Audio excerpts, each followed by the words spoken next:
The young man knows the rules, but the old man knows the exceptions.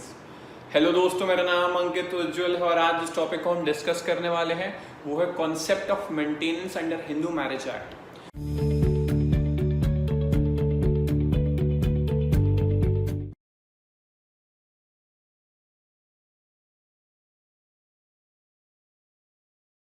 तो दोस्तों, जैसे आप सभी को पता है कि मैरिज जो है वो अपनी सोसाइटी का क्या है, फाउंडेशन है, उस पर बहुत कुछ डिपेंड करता है। हिंदू लॉ के अकॉर्डिंग, हमारी जो हिंदू लॉ है उसके अकॉर्डिंग मैरिज को क्या बोला जाता है? बोला जाता है कि it is a Holi union for the performance of religious duty. मतलब इसको बहुत ही सेक्रेड माना जाता है ताकि जो दोनों हस्बैंड एंड वाइफ है वो रिलीजियस ड्यूटीज को परफॉर्म कर सके। इवन महाभारत के अकॉर्डिंग वाइफ सिर्फ धर्म, अर्थ और काम की सोर्स नहीं होती है, वो सोर्स होती है मोक्ष की। ठीक है दोस्तों, अब बढ़ते हैं हम किधर, अपने मेन टॉपिक पे। वो क्या है? मेंटेनेंस। तो सबसे पहले लेमैन वे में मेंटेनेंस का मतलब क्या हुआ? लेमैन वे में मेंटेनेंस का मतलब होता है कि फाइनेंशियल सपोर्ट प्रोवाइड करना किसी इंसान को ताकि वो अपने लिविंग एक्सपेंसेस को बियर कर सके। नेक्स्ट, लीगल डेफिनेशन क्या बोलता है भाई? लीगल डेफिनेशन बोलता है कि प्रोवाइडिंग फाइनेंशियल असिस्टेंस।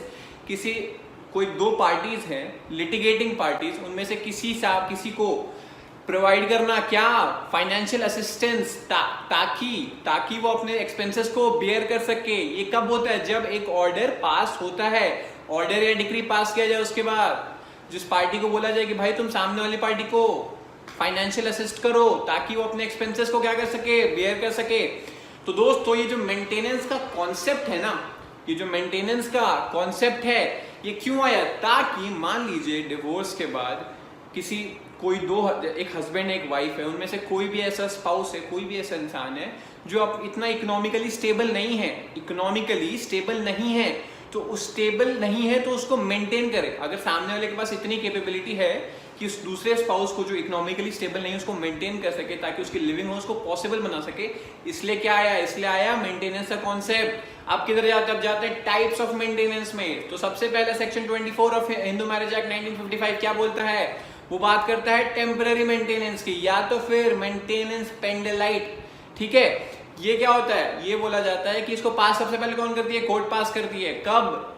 मतलब जब सूट चल रहा हो ना, सूट के प्रोसीडिंग्स चल रहे हो उस दौरान पास होता है। ये इंटरिम ऑर्डर की तरह होता है ताकि जो स्पाउस है वो अपने एक्सपेंसेस को मीट कर सके, जो नेसेसरी और इमीडिएट एक्सपेंसेस है।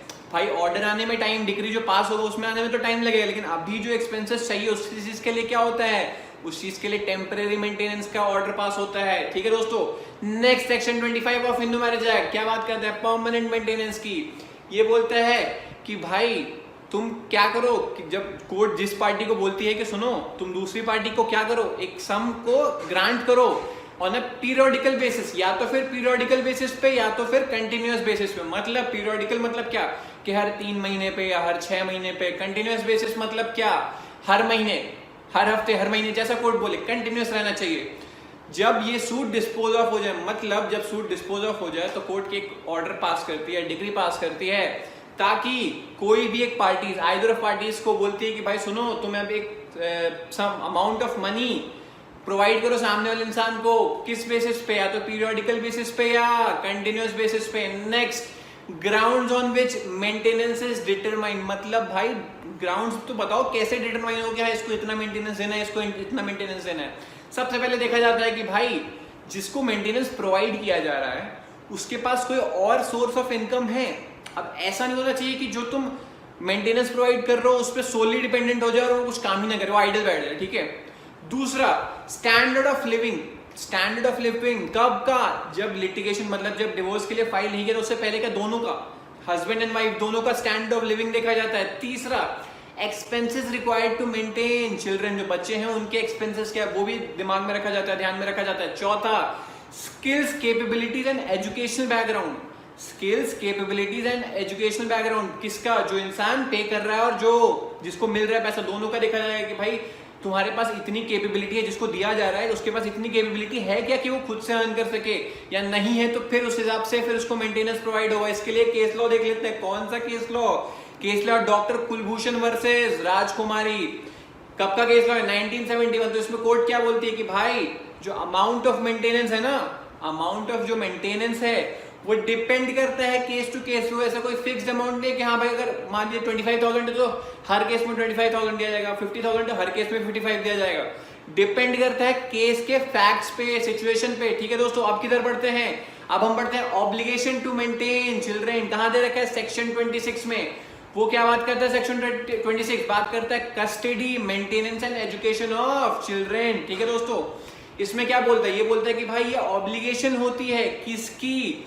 दोनों पेरेंट्स की, मदर की भी फादर के भी, ताकि वो अपने बच्चे को मतलब मेंटेन कर सके। और या तो फिर अगर कोर्ट ने ऑर्डर पास कर रखा है जिसके लिए पास कर सके, मतलब कस्टडी को ये दे रखा है ऑर्डर कि हाँ फादर के पास कस्टडी जाएगी मदर के पास, तो उस इंसान का ऑब्लिगेशन होता है अपने चाइल्ड को मेंटेन करना।